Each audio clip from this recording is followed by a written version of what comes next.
Ho fanatsarana sy ampivoarana trano ny sehatry ny fanabeazana dia hisokatra ariariasa amin'ny université vahiny any ivelany any amin'izay ny université ASM manakambahiny manomboka eto. Misy araka izany ny fanaraha-piaramiasa na accord de partenariat ifanekeny université ASM sy ny université any Inde any ka ny tanjona dia ahafahan'ireo mpianatra na koa mpampianatra amin'ny fanakalo hevitra sy mifampizara atraikefa hitoviany lenta eo amin'ny sehatra iraisam-pirenena ka azony rehetra tombony araka izao fanazavan'ny tompony andraikitra izao. Nanomboka tamin'ny décembre teo zany no hoe ikarakaranty fifandraisan'ny université ASM any ivelany, zany hoe internationalisation ny formation entre l'université sy hoe ouverture en université à l'international. Dia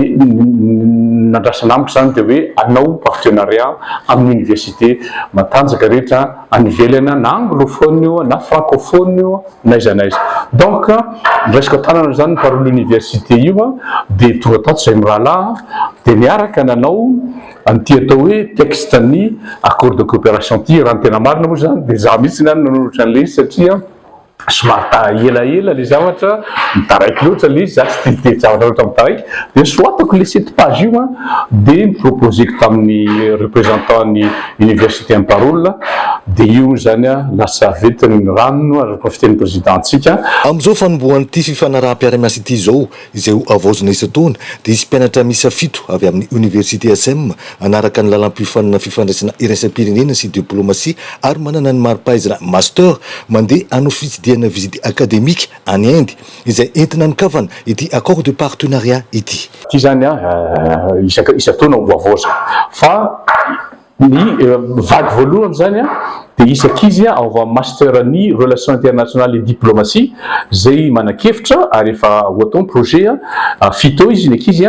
anomboka zany anao visite ny université de parole visite académique amin'ny fitena anazy ny akizy zany tena hoe tanjona amin'izay fotoana zay zany fanokafatsika an'ity accord de coopération ty fa miaraka amin'ireo ankizy anaky-fito reo zany zay hoe hijery inona zava-misy any fianarana misy any etc etc. dia misy koa zany ny chef de mention hiaraka zay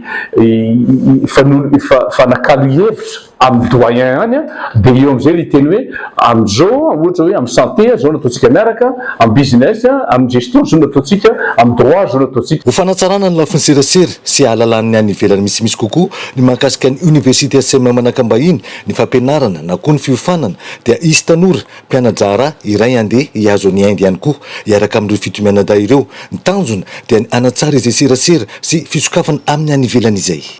Dia manana amin'ireo ankizy fito tsika manana ankizy anankiray izay manao stage ato amintsika mademoiselle Anissa ny anarany dia izy manao stage sy mikarakara momba ny communication institutionnelle ny université ASM sy ny département relation internationale. Zany hoe hovaina mihitsy zany le communication mba hisokafatsika ho fantatry ny any ivelany hoe inona no ataontsika ato amin'ny ASM, ahoana formation ataontsika, ahoana ny relation internationale atsika, zava-baovao mihitsy zay atao digital le izy zany hoe numérique zany le communication institutionnelle. Dia io ankizy io zany hiaraka amin'ireo ankizy fito ireo ho any Inde dia hitondra ny valakevitra na information rehetrarehetra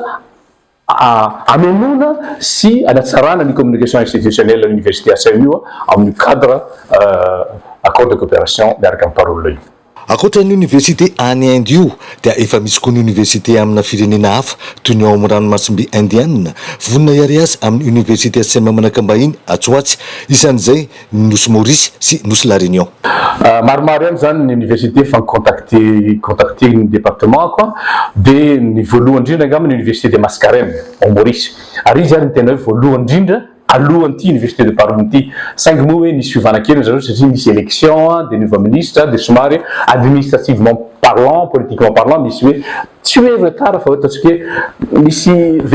signature zany ho atao atoato fa efa niresaka ny équipe de direction sy ny président ary président directeur général ny université de Mascarene fa hita teo zareo dia efa d'accord amin'ny zava-misy ao anatin'ny accord de coopération zany hoe ihany sy misy isitsika zany amin'ny université de Mascarene francophone sady anglophone. Ho an'ny université ASM dia ny ametraka amin'ny toeran'ireo mpianatra sy mpampianatra ary itovizan'izy ireo lenta amin'ny sehatra iraisam-pirenena no tena tanjona amin'izao fanaraha-piaramiasa izao ka tsy sahirana intsony eo amin'ny lafin'ny fitadiavana asa na aiza toerana le ao aorian'ny fahavitan'ny fianarana ambony.